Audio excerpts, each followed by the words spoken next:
For he would dismantle the controls once and for all.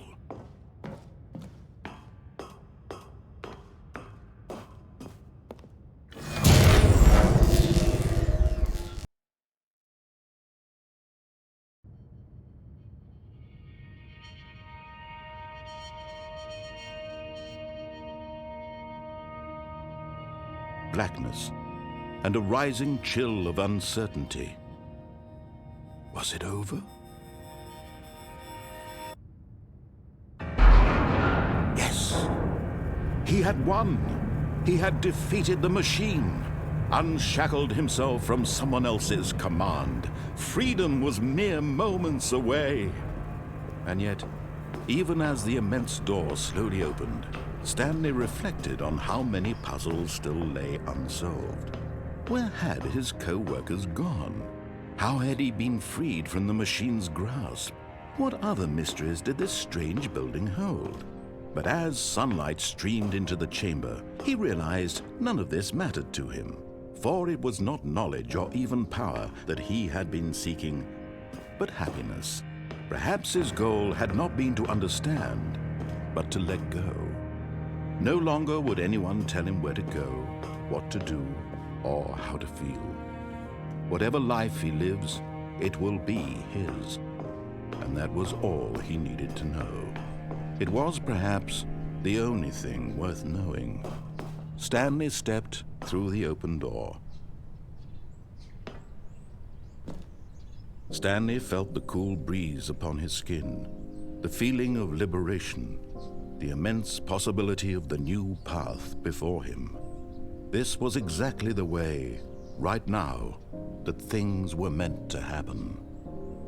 And Stanley was happy.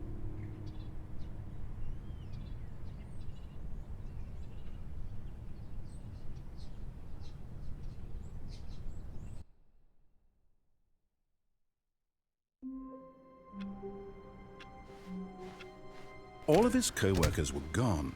What could it mean? Stanley decided to go to the meeting room. Perhaps he had simply missed a memo.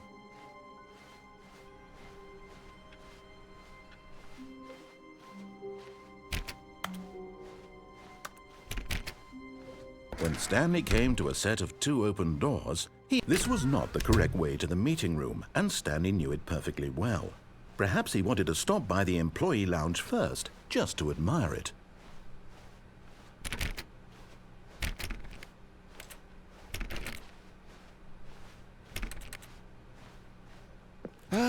Yes, truly a room worth admiring. It had really, but eager to get back to business, Stanley took the first open door on his left.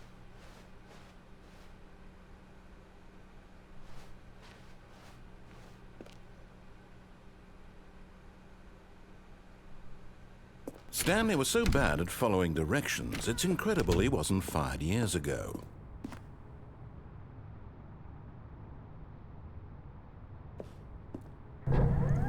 Look, Stanley, I think perhaps we've gotten off on the wrong foot here. I'm not your enemy, really, I'm not. I realize that investing your trust in someone else can be difficult, but the fact is that the story has been about nothing but you all this time. There's someone you've been neglecting, Stanley. Someone you've forgotten about. Please, stop trying to make every decision by yourself. Now, I'm not asking for me. I'm asking, this is it, Stanley. Your chance to redeem yourself. To put your work aside. To let her back into your life. She's been waiting.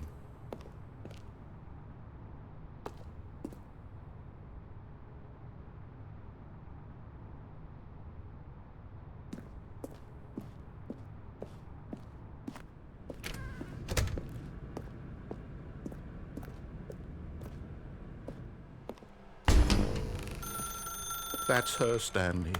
You need to be the one to do this, to reach out to her.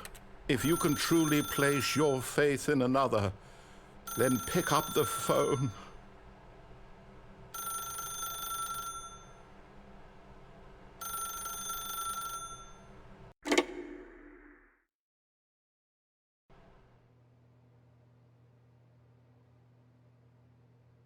Oh, Stanley, is that you? on, sweetie. Sorry to keep you waiting. I'm just pulling the bread out of the oven. All right. Okay, there we go. All right, now, I want you to come in and tell me all about your day. Gotcha! Oh, come on. Did you actually think you had a loving wife who'd want to commit their life to you? I'm trying to make a point here, Stanley. I'm trying to get you to see something. Come inside. Let me show you what's really going on here. This is a very sad story about the death of a man named Stanley. Stanley is quite a boring fellow. He has a job that demands nothing of him, and every button that he pushes is a reminder of the inconsequential nature of his existence. Look at him there, pushing buttons, doing exactly what he's told to do. Now he's pushing a button. Now he's eating lunch. Now he's going home. Now he's coming back to work. One might even feel sorry for him, except that he's chosen this life.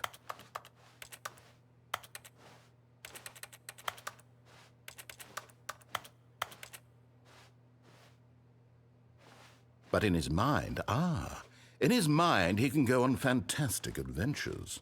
From behind his desk, Stanley dreamed of wild expeditions into the unknown, fantastic discoveries of new lands.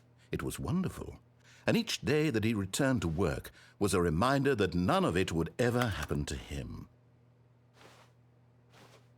And so he began to fantasize about his own job. First, he imagined that one day while at work, he stepped up from his desk to realize that all of his co-workers, his boss, everyone in the building had suddenly vanished off the face of the earth.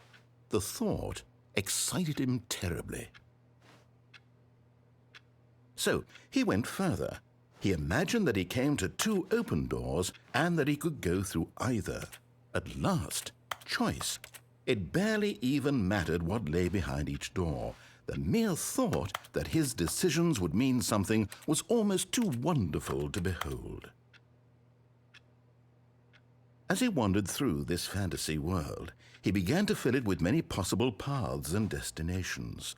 Down one path lay an enormous round room with monitors and mind controls. And down another was a yellow line that weaved in many directions. And down another was a game with a baby. And he called it the Stanley Parable. It was such a wonderful fantasy, and so in his head he relived it again, and then again, and again, over and over, wishing beyond hope that it would never end, that he might always feel this free. Surely there's an answer down some new path, mustn't there be? Perhaps if he played just one more time. But there is no answer. How could there possibly be?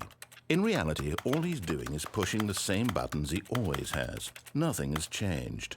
The longer he spends here, the more invested he gets, the more he forgets which life is the real one.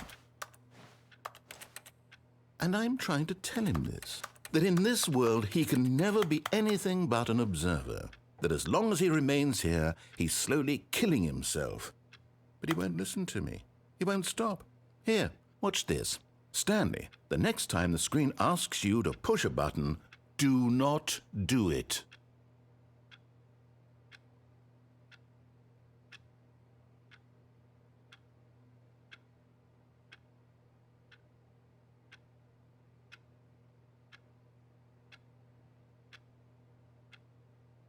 You see? Can he just not hear me? How can I tell him in a way that he'll understand that every second he remains here, he's electing to kill himself? How can I get him to see what I see? How can I make him look at himself? I suppose I can't, not in the way I want him to. But I don't make the rules. I simply play to my intended purpose, the same as Stanley. We're not so different, I suppose. I'll try once more to convey all this to him. I'm compelled to. I must. Perhaps, well, maybe this time he'll see. Maybe this time. And I tried again, and Stanley pushed a button. And I tried again, and Stanley pushed a button. And I tried.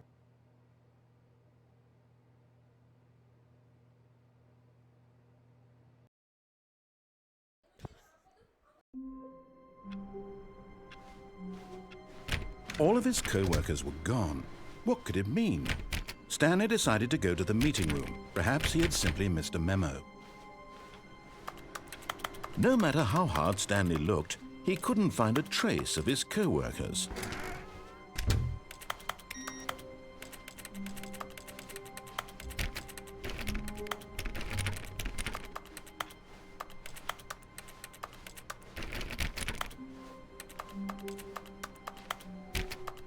Stanley went around touching every little thing in the office, but it didn't make a single difference, nor did it advance the story in any way.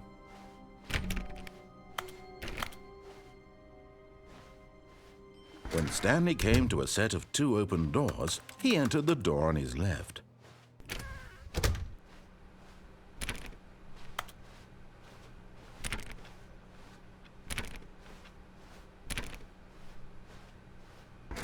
Yet there was not a single person here either. Feeling a wave of disbelief, Stanley decided to go up to his boss's office. Stanley stepped into the broom closet, but there was nothing here, so he turned around and got back on track.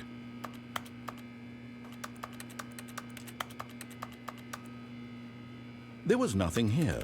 No choice to make, no path to follow, just an empty broom closet. No reason to still be here.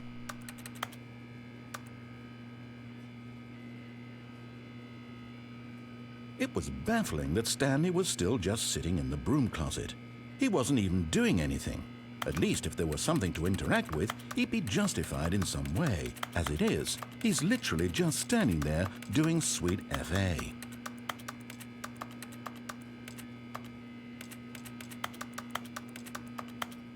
Are you really still in the broom closet? Standing around doing nothing? Why? Please offer me some explanation here. I'm genuinely confused.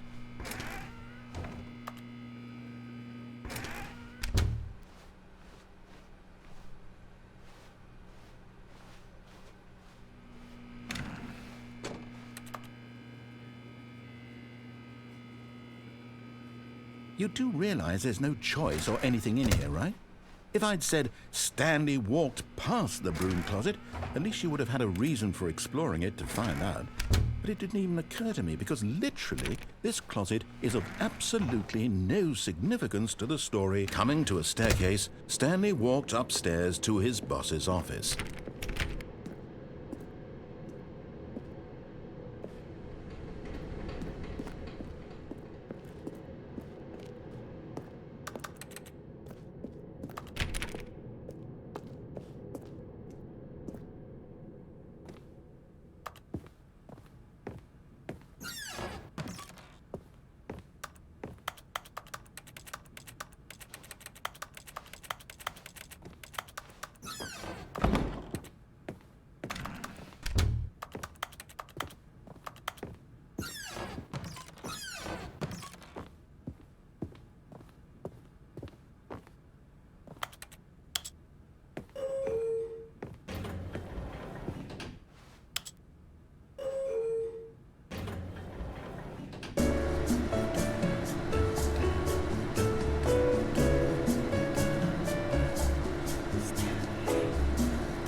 Stepping into his manager's office, Stanley was once again stunned to discover not an indication of any human life. What could it mean? Stanley wondered aloud to nobody. He began wildly tearing through papers on the boss's desk, pulling books off the shelf, looking behind paintings, desperate for clues to his situation. But his attention was caught by a keypad behind the boss's desk.